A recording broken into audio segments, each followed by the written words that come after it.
New year, fresh start, time to recreate myself. What will I find when I walk down this path? New friends, new goals, new challenges to be met. I will meet them and I am going to succeed. New year, fresh start, it's time for self-discovery. Episode 5. The Festival.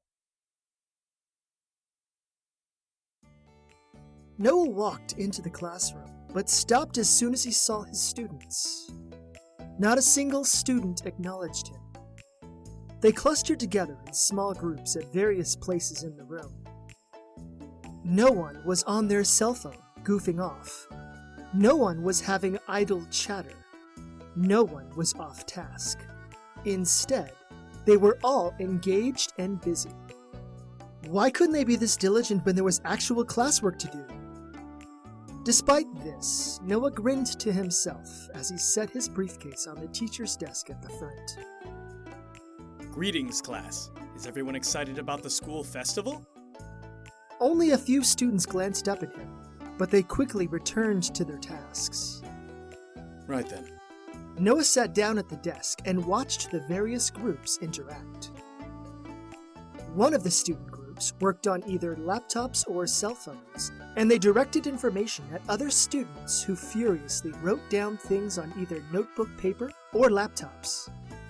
Another student group knelt down or sat beside a large, flat piece of paper, and they drew figure outlines and other such shapes.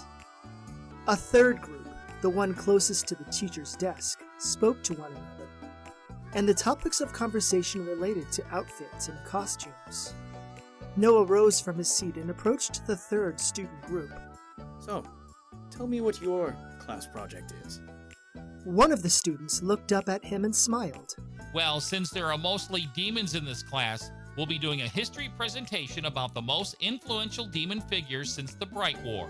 A sudden, chilling, spiky ball thrashed Noah's spine, rolling up and down it with unseen pressure. He didn't let his unease show on his face, though, and he beamed a smile, albeit a fake one, at the students. Oh, that's cool. Noah pointed to the collection of notes that sat at the center of the third group's area. So I overheard you all talking about costumes and such. Yeah, our group is talking about who's going to dress up, what they're going to look like to portray the historical figures, and how to make the best outfits. That group over there is designing a banner that's going to display some of the most important figures. We voted on the top 5 for the banner. The last group is doing research on the figures that makes sure we all get the details right. Excellent. I have to say, this is an interesting project. It's way more interesting than some of the other classes I've presided over. About 80% of the class glanced up at Noah, and their collective smiles and delight warmed the room considerably. Meh, you're just saying that because you're our teacher. No, really. You are all choosing an ambitious project idea, and it's going to be great to see you all square off against your peers. Noah moved over to the banner and glanced down at it. 6 figures had been sketched out and outlined. All of the students who worked on the artwork were demons. So, if you don't mind me asking, who are the figures? Am I allowed to know? A bright-eyed demon girl nodded and regarded him in a most polite manner. Of course, sir. She pointed to the individuals and said their names and descriptions. That one is Yagodin, the current king and the greatest demon warrior during the Bright War. This one is Dobijamaru, the dreaded Blight Witch. The third is Moses Jesuastis, the prophet of Twilight. The fourth is Queen Shaniva, Yagodin's beloved partner and high priestess. And the fifth is Jacoby Hawako, the first demon to be elected to a Senate seat in the National Congress. Noah pointed to the 6th figure. And who's the 6th? The girl's delight fell away for a moment. Over a dozen students' heads shot up from what they were doing, and they glared in the direction of the poster. About a dozen more stiffened and watched the others with grim anticipation. Was it Noah's imagination? Or did the temperature in the room spike with invisible bubbles of heat?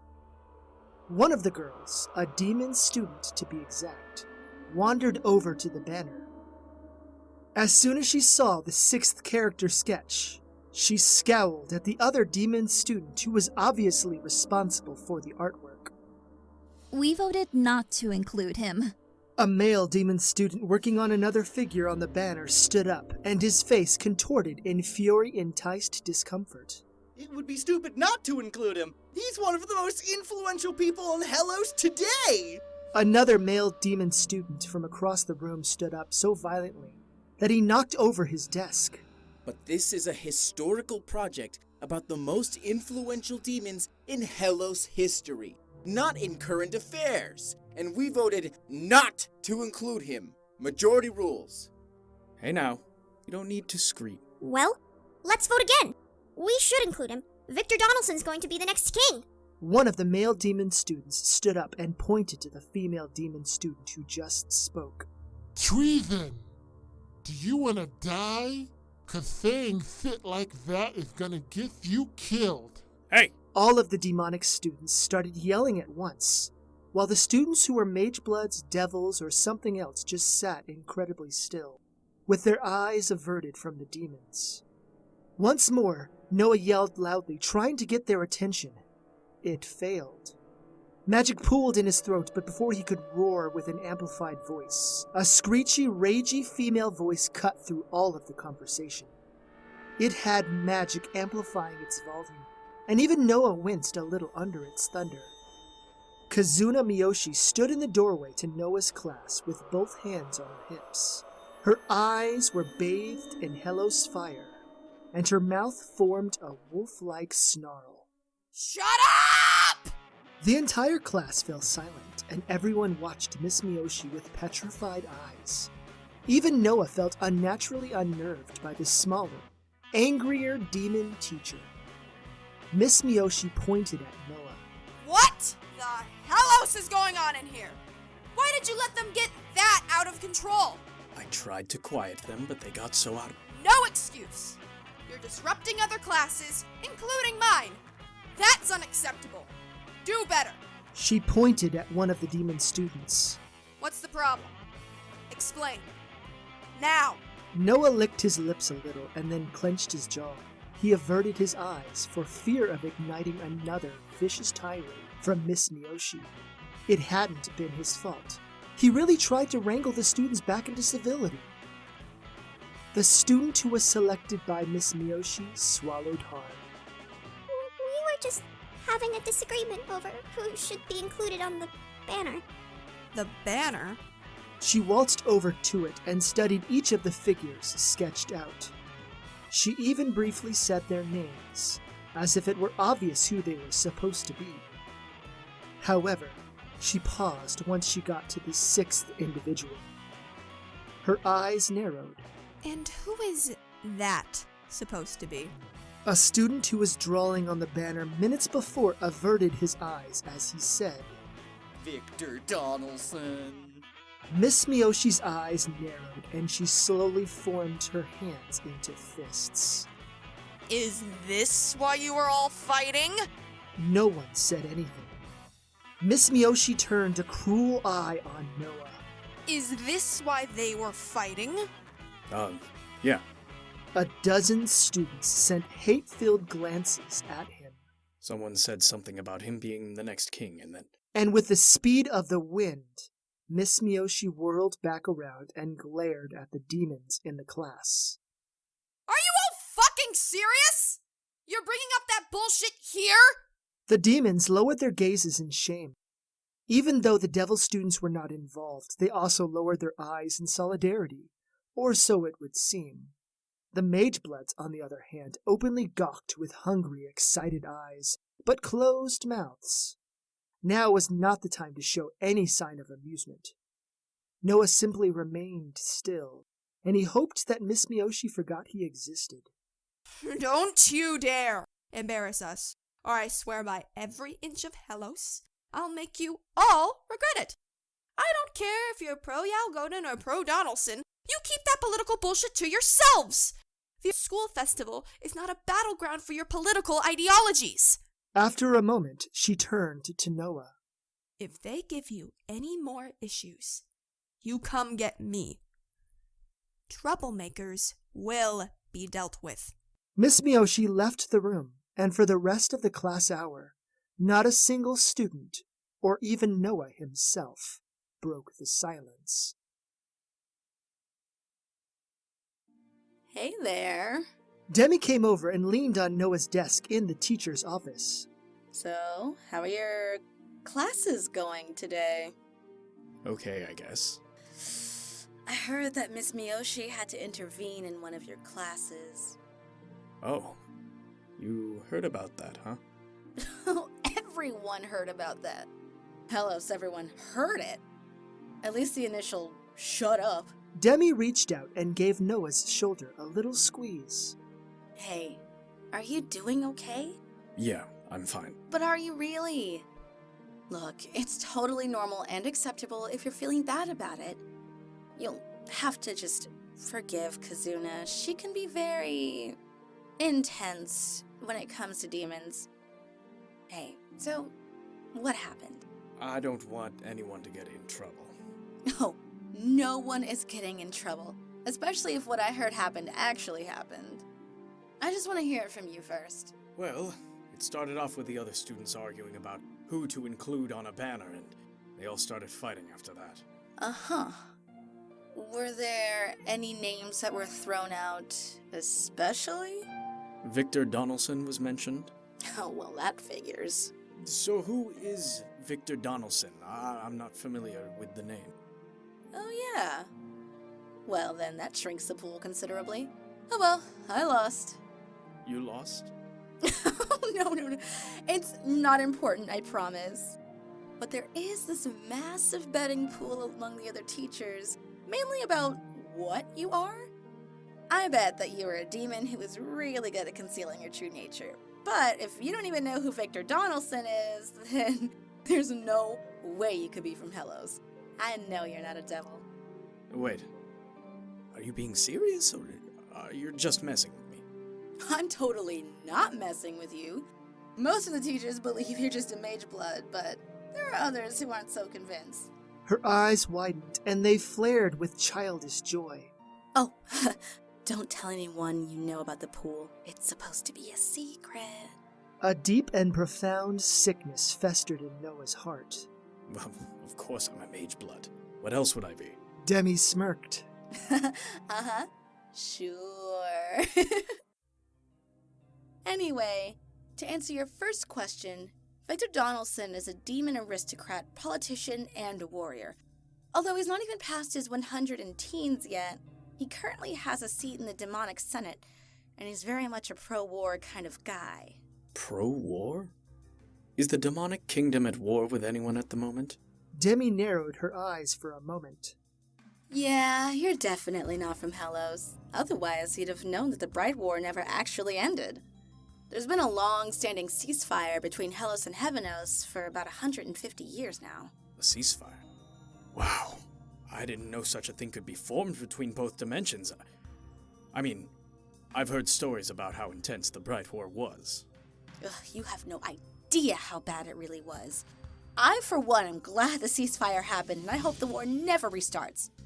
Victor Donaldson, on the other hand, belongs in the camp of people who want to restart it and even bring the war to the angels. That would be the worst thing ever to happen. Yeah. There has been this growing political movement that's been building and building for the last 10 years, and Victor Donaldson is one of the key players of that movement. Well, hold on. If Victor Donaldson is causing such political strife, why is he allowed to operate? Is he hiding somewhere secret in Hellos? Oh, not at all. Actually, quite the opposite. Victor Donaldson is one of King Yaogodon's chief advisors in his army. Besides, Victor Donaldson hasn't done anything wrong, really, other than have a different political view than King Yaogodon. Demi poked Noah in the shoulder.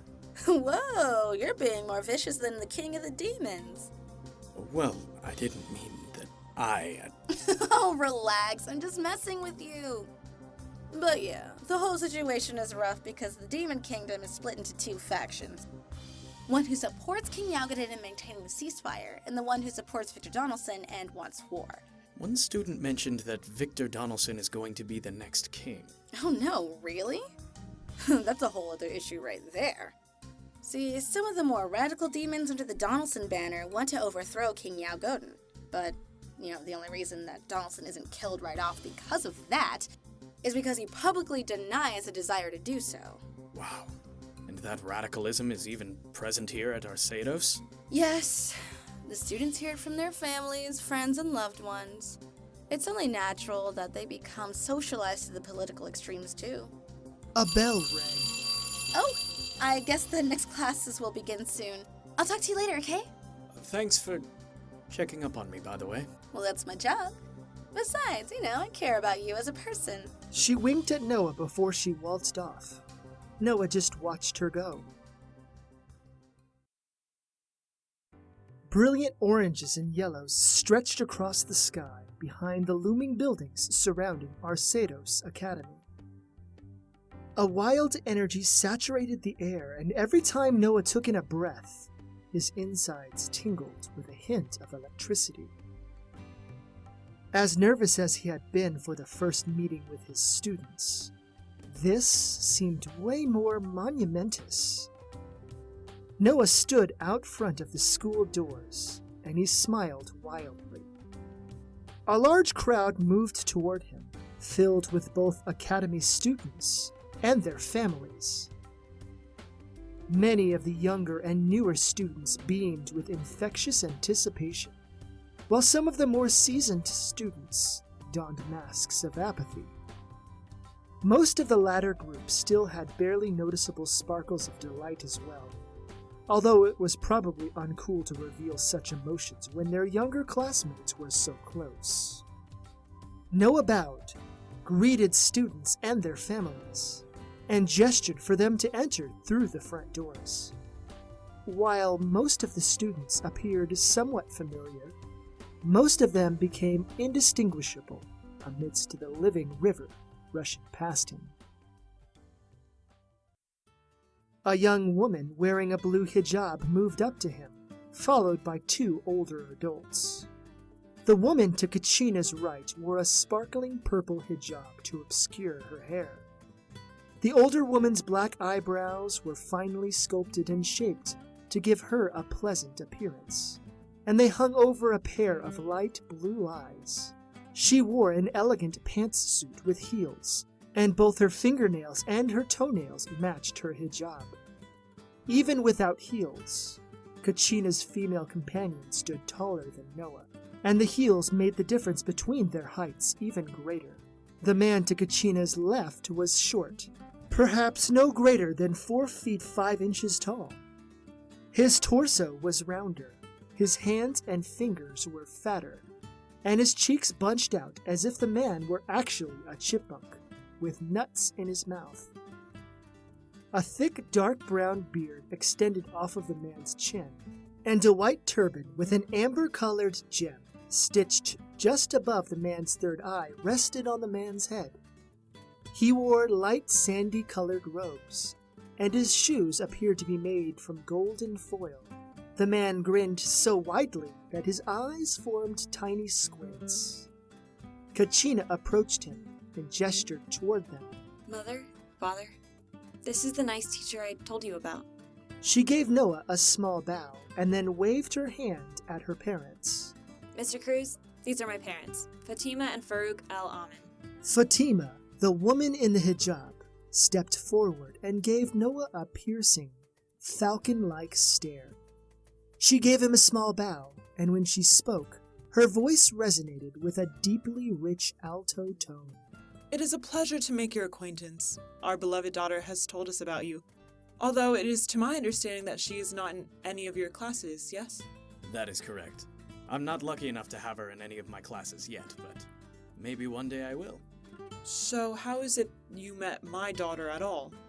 She has a high regard for you, and she speaks of you fondly. My daughter is in several clubs. Are you the faculty sponsor for any of them? Kachina's face blanched a little, and she winced. Before she could speak, though, a comical, higher-pitched tenor voice flowed past her father's lips. I believe Kachina told us he helps with the Essence Ball? Her father's eyes squinted toward Kachina. Oh, isn't that right oasis of my heart? Yes, Father. Mr. Cruz helps with the Essence Ball. He helps Mr. O'Malley with the coaching. Fatima regarded her daughter and then once more set her piercing attention on Noah. Oh, so, I see. This admiration stems from great coaching and support. Then I suppose it would be safe to assume there isn't anything odd going on between you, yes? Noah's eyes went wide, and his voice died in his throat. He opened his mouth to give off a defense, and yet only a surprised squeak popped past his lips. Mother, I told you, it's nothing like that. Just because Parnian did it doesn't mean I will. Her cheeks became bathed in crimson. Mr. Cruz, please forgive my mother. She didn't mean anything by it. Oh, I totally understand. And for the record, that would never happen. I'm not that kind of teacher. Fatima tilted her head and gazed hard at Noah for a few moments longer. After a moment, she grinned a little. Yes, perhaps you are telling the truth. Please forgive me, Mr. Cruz. Women of my family are incredibly irresistible, and my eldest daughter managed to seduce several of her teachers when she attended Arceados Academy. I just wanted to make sure that our little Kachina wasn't following the same route of debauchery. You mean like when you went to this school? Without breaking eye contact from Noah, Fatima's hand zipped through the air. The back of her hand slapped into Kachina's face so swiftly that it caught the poor young woman by surprise. A loud, smacking noise snapped through the air, and a few passing parents gave wry smiles. The students the other parents were with averted their eyes in solidarity. Kachina's eyes widened, although the slap didn't appear to have enough force to cause any real pain. Fatima bowed to Noah. Please excuse us, Mr. Cruz. Our daughter was so eager to show us her class project that her father and I can barely contain our anticipation. She moved through the entrance. Kachina followed her with her eyes slightly downcast, and her hand covered the spot where her mother's ringed hand connected with her lower lip. It was not bleeding. Farouq gently marched behind his daughter, and his squinted eyes stared ahead. The family disappeared inside moments later, and so Noah turned his attention back to the oncoming crowds. After a few minutes, another familiar face emerged amidst the sea of other students. Seto Gaizo strolled up to him, a somewhat apprehensive expression on his face. A pair of men followed him. As soon as Seto saw Noah, his eyes lit up. Hey, Mr. Cruz. Noah gave the oncoming trio a slight bow. Good evening. And who are these two? Are they your parents? One of the men, the taller of the two, grinned from ear to ear. The taller man had short brown hair, a pair of glasses resting in front of his dark brown eyes, and thick, full lips. He was built like a teddy bear with a large but cuddly stomach. His attire consisted of a pair of gray slacks, a pair of light brown shoes, a white buttoned-up shirt, and a gray sports jacket. Why, yes, we are! It's wonderful that you assumed that on the front end. My name is Pat, and this is my husband, Jake. Jake was much shorter than his husband, by at least 1.5 feet. He had bleached blonde hair that fell to his chin, a pair of lighter eyes, and a thick goatee on his chin. Jake also had a fluffier body type, but again, it appeared nice for snuggle times. He wore a black t-shirt that said Director on it, in bright pink puff paint, a pair of worn jeans, some black boots, and a really long white scarf around his neck that actually looped around several times. Nice to meet you, Mr. Cruz, was it? So, what class does our son have you for, and how is he doing? Oh, I don't actually have him in class. I've seen your son around, and he has always been quite pleasant. I am certain he's doing great in school. Pat wrapped an arm around Seto's shoulder. We're proud of our son despite his academic struggles. Jake gently nudged his son from the other side.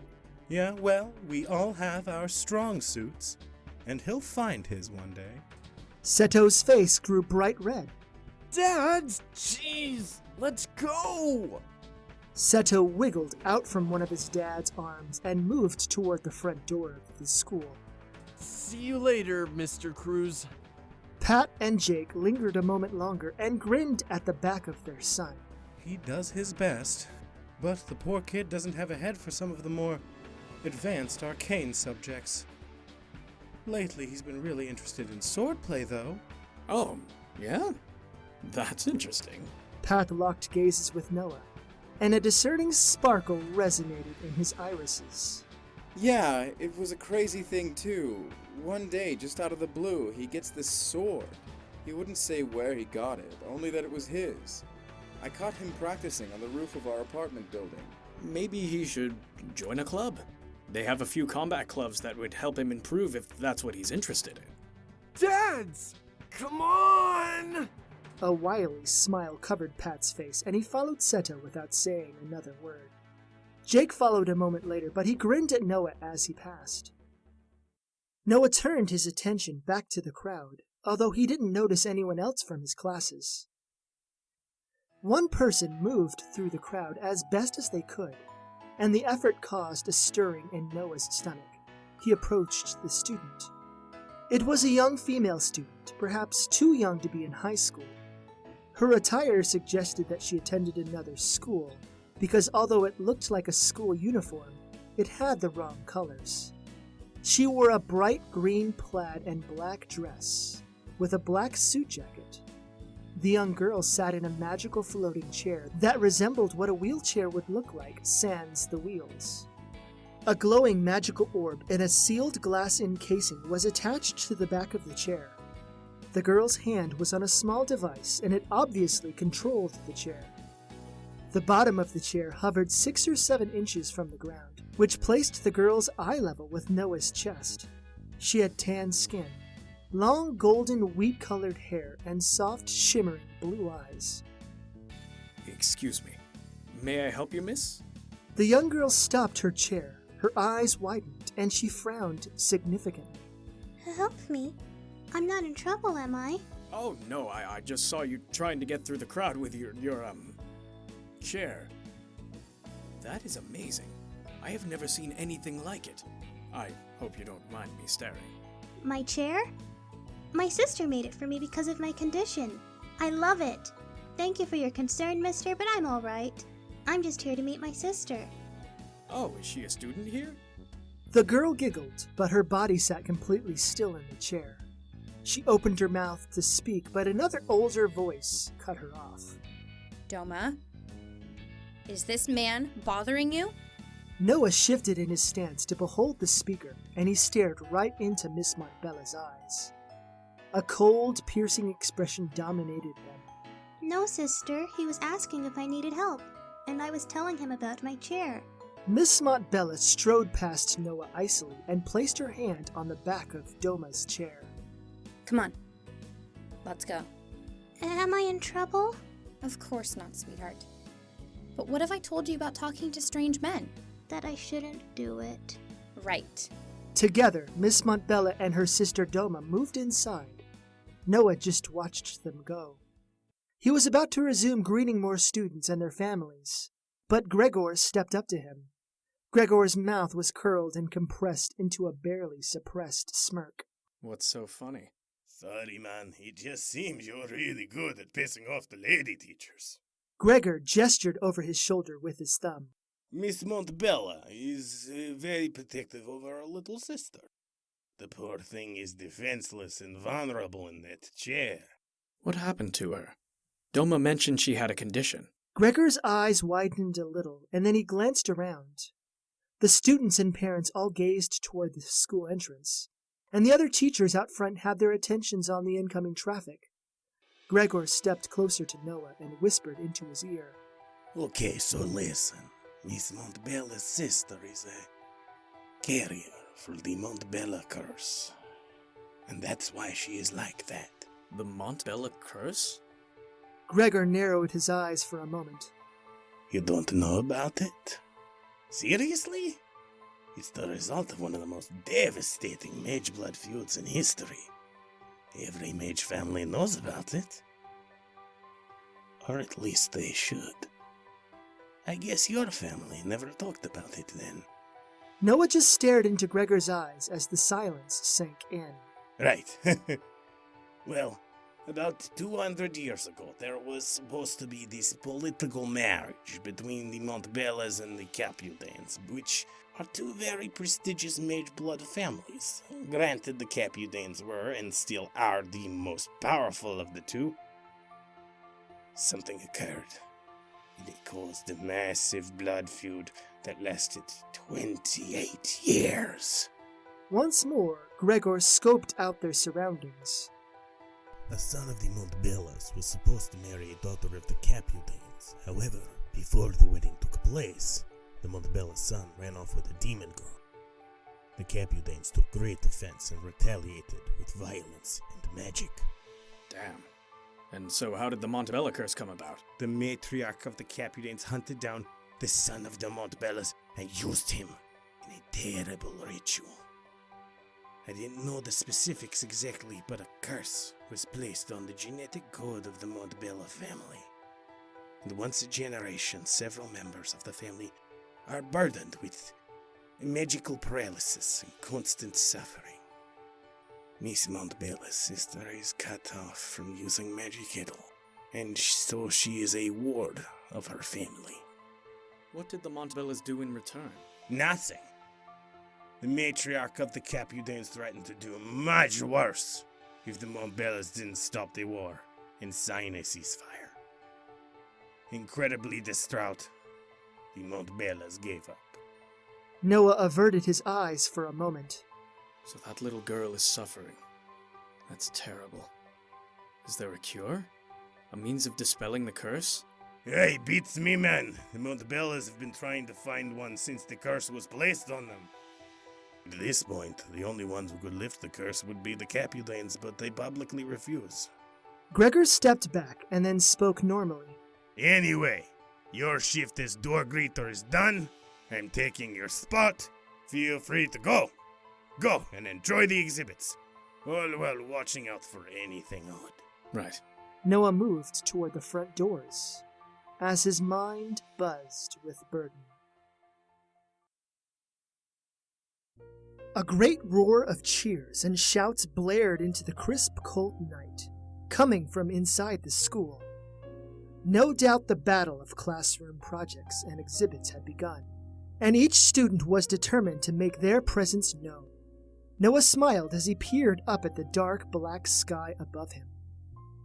Only the brightest stars shimmered through the ambient lights coming from the city. Most of the students, parents, and faculty were in the gym, where the student exhibits were being presented, so the roof of the main building was left to Noah. It was serene, being close to the excitement, while at the same time having the pleasure of silent contemplation. Arceados Academy was an interesting place, filled with so many different personalities, opportunities, and treasures. Noah grinned a little wider for only a moment before his delight cascaded beneath a mask of great concern. His eyes grew unfocused, and his mouth formed an ill-tasting frown. Noah scoffed and whispered into the emptiness of the roof. Of all the things that could happen, why did it have to be intra-Helosian strife? Noah considered the past few weeks with a new and unsettling lens of inspection, and yet he couldn't rightfully identify any signs that such demonic conflicts were rising. The issues between the current king and the potential would-be challenger had been masterfully concealed behind the backdrop, while the palpable conflicts between Helosian kind and Mageblood kind stole the focus of the world. Helosians, especially demons, were a proud people. It made sense as to why they wouldn't let outsiders know about their dirty laundry. Noah bit the insides of his lip and he stepped closer to the edge of the roof. A cool night breeze brushed against his face, yet the immediate chilling touch failed to unbolster the rock-hard pulsating in his stomach. Maybe Samuel was right. Perhaps this was a clear sign that Noah needed to flee. If Hellos itself started to churn in self-hate, how long would it take for other places to take notice? And if they turned their keen eyes on places like Arceados Academy, what would that mean for him? Tremors of inner anguish throbbed within him, and Noah scanned the dark horizon, as if to find his answers there. Should he run? Would it be fair to those who now relied on him? Images of Headmistress Darboux, Demi, Seto, and Kachina flashed in his mind's eye. Was it better to focus on his own survival and prosperity? If so, then he should run. But even as the notion flickered in his mind, acid coated his insides, and his soul twisted in repulsion. Even though that was the safer, more secure choice, was that the right choice? Noah framed the question differently. Should I abandon my students? Or do I stand firm, even in the face of such peril and adversity? Not even the wind dared to grace him with its wispy touch. Ever so slightly, the guilt-enriched burning eased off. An icy hand dragged its fingers on the now bare spots of his heart, and Noah shivered a little. Noah's time at Arceados Academy had been amusing, if nothing else. He scoffed a little and grinned. Okay, there was more than a few moments where his actions, advice, and presence alone created positive ripples in the school environment. Many students, even those from Hellos, greeted him with bright eyes and eager interest. Noah was needed here, and to abandon this post when so many people counted on him, well, that would be an awful thing indeed. Needed. Noah winced. Enormous pressure gathered at the mere utterance of that word, and his spirit shuddered a little under its looming shadow. His mind drew blank, and suddenly a stark image of a young girl paralyzed in a magical chair appeared. Noah's throat dried. He swallowed greedily. A raspy chuckle slithered from his lips, albeit with intended and subconscious effort. How easy would it be to fix her? Noah let the quandary linger in his mind, for he dared not conjure an answer. If he did, then the great and expansive universe would no doubt demand that action be taken. If Noah complied, then he would be discovered for sure. Was it worth it? Was the relieving of a single innocent girl's anguish worth attracting the unbroken attention of those Noah most feared? Well, fear perhaps was not the right word, not in the sense that the word encapsulated terror. Noah wasn't terrified at all. It was simply that he didn't wish to be found. Samuel would call him a fool, but the more he thought about it, the more he... Faint light broke apart the blanket of darkness that flooded the ground at the base of the main building. Noah stared down at the light, and a line of magical power floated in motion. His eyes adjusted a little, and the illuminated lines began to form something coherent.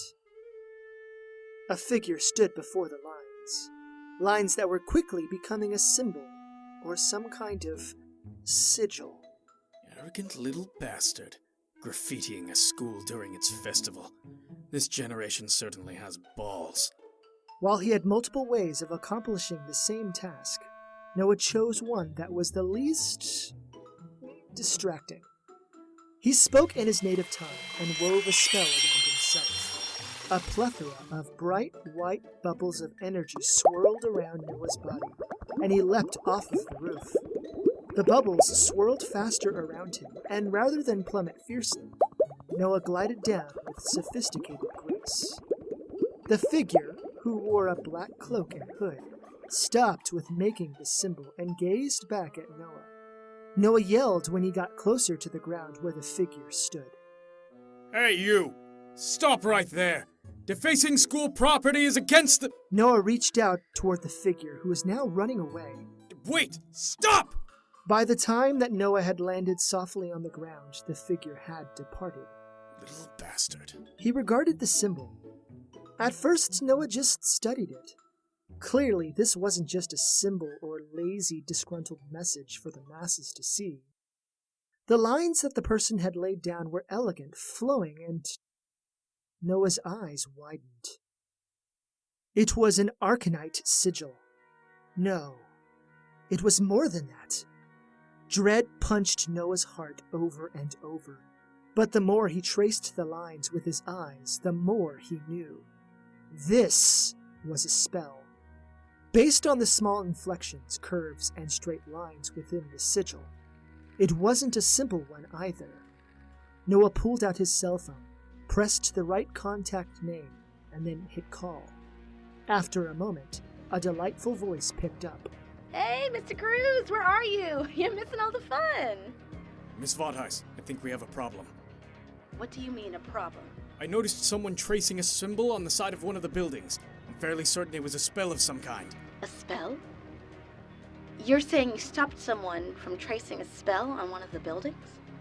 A brief and expansive rush of air came over the receiver of the phone. As Noah spoke, it sounded like he was on a speaker. Yes, and if my Arcanite is right, then by itself it's not as dangerous. However, I'm afraid that there might be more The air fizzled right behind him, and all the hairs stood up on the back of his arms. Someone drew in breath, and the ground crunched under their feet.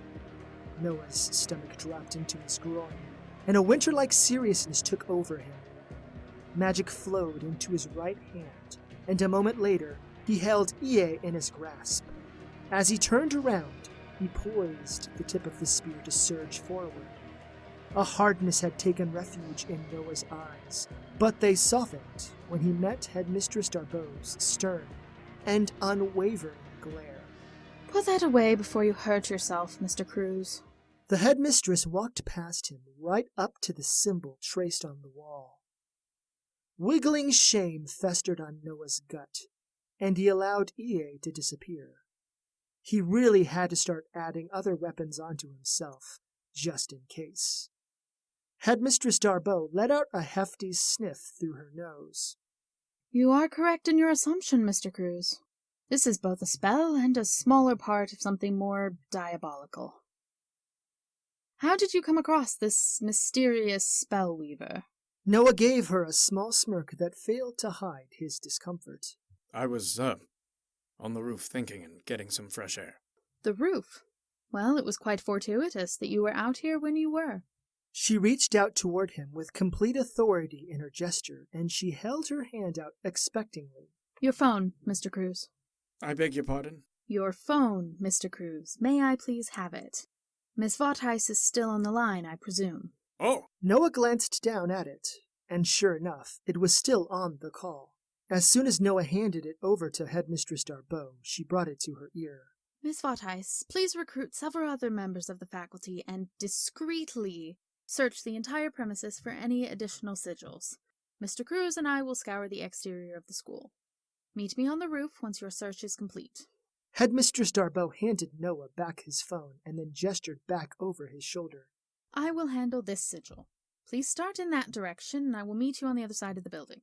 Yes, ma'am. Noah started running away from where Headmistress Darboux stood. She had already turned her attention to the sigil, and she spoke in Arcanite. After 20 minutes of searching, Noah had identified 3 other sigils placed on the outsides of various buildings. Instead of waiting for Headmistress Darboux, Noah took it upon himself to deactivate the disastrous spells on his own. To his surprise, the Headmistress was not at all displeased by his initiative. They waited on the roof for the other teachers to show up, but only Demi did. Where are the other teachers who were searching? Well, there was an incident in the gym, and so I sent them there to go help sort out the mess. Noah's heart twisted a little, but he remained silent. The Headmistress was not quiet, though. What do you mean, an incident? Demi let out an awkward chuckle, and it was the kind of chuckle where the joke wasn't funny, yet the person telling it hoped it would be passable. One of the third-year class projects accidentally opened a dimensional rift into a pretty nasty place, and, well, some things got out. Headmistress Darboux's eyes opened wide, and her cool, calm demeanor shattered. What remained was a mask of grave concern. Oh, don't worry. No one got killed, and it's only a handful of people that got hurt. Some of the students, parents, and even teachers stepped up to fight off the creatures that got out. Wow, that's crazy. Yeah, what's crazier is that a pair of students were the first ones to start fighting. She tilted her head and peered at Noah. 2 first years, actually. I think their names are Seto Gaizo and Kachina El Amin? How many sigils did you find and deactivate? Demi's eyes fell downcast a little. 9, ma'am. Based on the 9 that I found, it appears they were all going to work in conjunction with one another. What did the ones you found do? The ones inside were designed to create a massive implosion within the confines of their perimeter. It's strange, but the sigils all required an external force to be acted upon them before they activated. I assume the ones outside were designed to be that initial ignition. The headmistress merely nodded. Wait, did someone just try to destroy Arceados Academy? It appears to be that way, Mr. Cruz. I wonder if it is because His Highness is here. If that were the case, then this bodes terribly for everyone. His Highness? Demi and Headmistress Darboux glanced at one another, and then the headmistress averted her eyes. His Highness King Yaogodon is one of the honored guests at tonight's festival. Noah couldn't help himself. His eyes opened as wide as they could, and every muscle and nerve in his body locked up. Was he visually shaking? Perhaps so. Demi touched his face and caressed his cheek with her fingers. Hey. Don't freak out. Yes, he is the king of the demons, but you don't have to be afraid, okay? Calm down, Mr. Cruz. Noah stepped back. Sorry. I hope you don't think ill of me. It's just that. You don't have to feel ashamed for your reaction. Neither Miss Vaughtheis nor I judge you. King Yaogodon is quite fearsome, after all. If someone tried to make an attempt on his life, then... Noah found slight conviction, and he urged it out through his words. The sigils on the exterior of the school were Arcanite, not in the script of devils or the demons.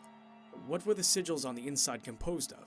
Headmistress Darboux regarded Noah for a moment, and then she looked to Demi. They were Arcanite as well. I see what you are getting at, Mr. Cruz. The sigils used were Arcanite spells rather than demonic or devilic magic. Still, that does not completely rule out a Helosian assassin. Helosians can still learn and cast Arcanite spells. Or perhaps they conspired with Mageblood assassins to enact the spells. But it also wasn't common knowledge that the king was going to be here. Not even I knew until an hour before the festival. Yes, you were right, and it was to my understanding that His Highness only told a select few that he was going to make a surprise visit. The headmistress let out a brief sigh before she stepped up to Noah. Thank you, Mr. Cruz. Not only did you save the lives of our students, but you also saved the lives of their families as well. You have my utmost appreciation. You're welcome, ma'am. I am going to consult the Oracle Orb, and I will address what mysteries I discern during a faculty meeting tomorrow. She tilted her head at Noah. You have done us a great service. How about you take the rest of the evening off and head home? Miss Vaughtheis and I will wrap up the festival. Noah simply nodded and left them on the roof. Unlike the last time, Noah used the stairs and exited the school through the front doors. As he walked home, a great many things came to mind. A demon civil war, Mageblood family feuds, a cursed little girl, a chance to help, sigils, death, otherworldly creatures, student heroes armed with his weapons. All of his thoughts disintegrated as one loud notion roared in Noah's mind, like an enraged dragon. King Yaogodon was here, tonight, and perhaps within 1,000 feet of him. How the hellos did Noah miss that? King Yaogodon was here, and suddenly, the prospect of running became all the more appealing.